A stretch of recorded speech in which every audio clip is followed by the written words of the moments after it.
A friend of mine in Taneycomo, my kid, likes the pink jigs.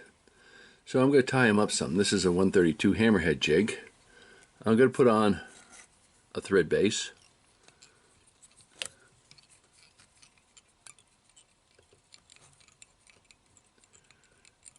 Get right to the bend. And I'm going to come back. And I'm going to trim off the excess, if I can find my scissors.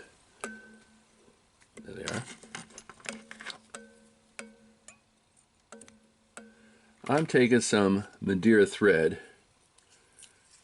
It is pink in color, sort of. This is going to be my flashing. The number is, as you can see here, 2413. I'm going to take a piece of that and wrap it around my thread, like so. Bring it up and tie it down.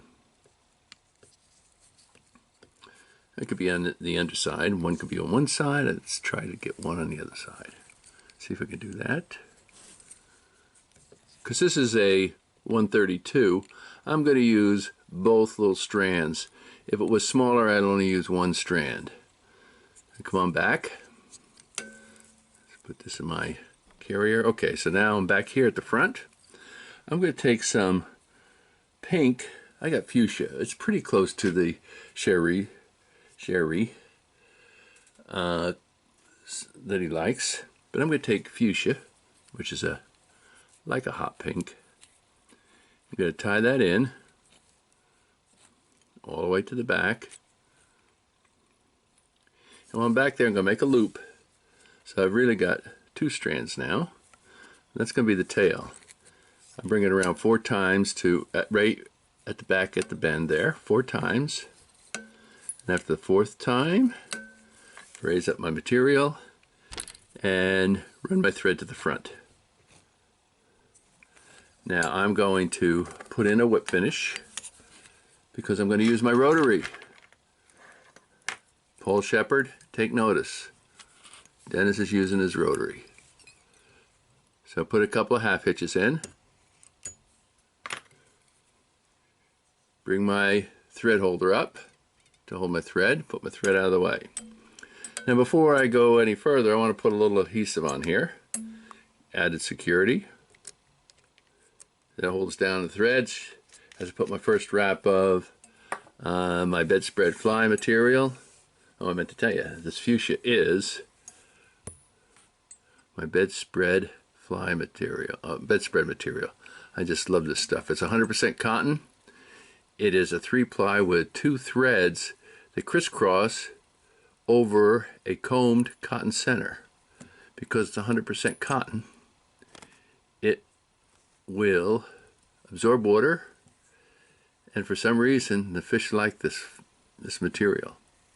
So as I get it back here, I'm going to take my thread out of my thread holder. Let's take it out of here.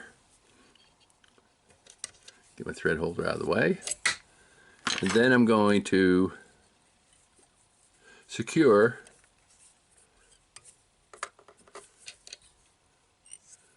my yarn. For some reason, this yarn works well, and Mike likes this pink color. He does quite well with it. So go up here and I'll trim.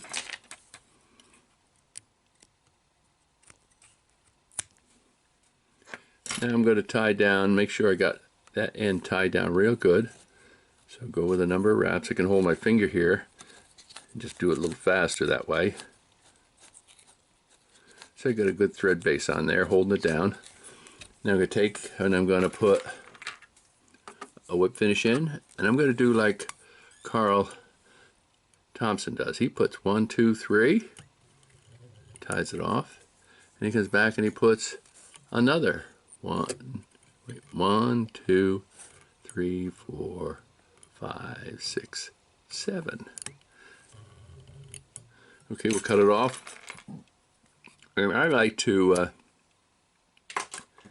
I like red gills on mine for some reason. I just do. So again, I think I've showed you this, how to fix a broken thread. You know, I'm going to capture my thread normally, and then I'm going to wrap it around the tag end around my main thread 3 times, bring it up, and if you haven't seen my video on broken thread, you'll notice I learned that from, again, Carl Thompson, a crappie jig tie-in minister. So I got around 3 times. Bear with me here. 1, 2. So it's good. Now I can tag. I know that is secure. And I'll go through now and build up my gills. The contrast is, because the pink is not as much as it would be on, say, a chartreuse or a white. But we'll wrap it here. You can do it fast if you hold your fingers there. It won't get on your other thread. I want to just bring that so it's got a good red. Bring it down. Do my whip finish. Let's do the whip finish the same way again. Take it. 1, 2, 3. Tie it down. And then we do 1, 2, 3. Screwed up a little bit there. 5, 6, 7. Got one thread that went past the body, but I don't think the fish will mind. I'll cut it off. So we know that that thread is not going to come off. It's pretty secure. In addition to that, we're going to put on a drop of adhesive. I'm using Dave's Flex Cement. The adhesive goes in, soaks into the thread and the material, and because it's mixed with a solvent, the solvent dissipates. So now I've got my thread, I got my everything secured. I'm going to work on the tail. So I can move my camera back just a little bit. Okay, there we go. If I can do it without messing this up. I'm going to pull everything back, and I'm going to trim my material, and tail. Now, with a softball yarn, it is comb cotton with 2 crisscrossing threads. If you see them right there, they have crisscrossed. I'm going to pull those out of that one, and then I'm going to trim them off. And the reason for that is I want to free up that comb cotton to just pulsate in the water. So I've got 2 out of that one. Now if you'll notice, I got to go to this, I've got 2, because I looped it. I got to find the 2 in this one. I got to pull my, there it is, there's a 2, if you can see them. So I'll take my, there's my 2 threads. I hope you can see it pretty good. There's the 2 of them. And I'm going to remove them now.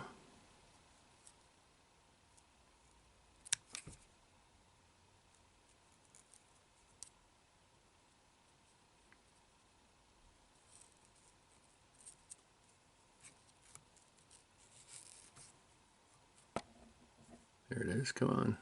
Okay. Now, I'm going to then go through and make sure that I have my flashing. This is thread. You want to get all those fibers loose. They're tied down. So now you got your flashing, you got your tail, and I don't know what it is, but in the water, this certainly looks good. I'm going to do a couple other colors too, but I wanted to share that with you. This is my upgraded version of the bedspread fly with some flash, and on a higher, or a hammerhead, higher ounce jig. Thanks for watching.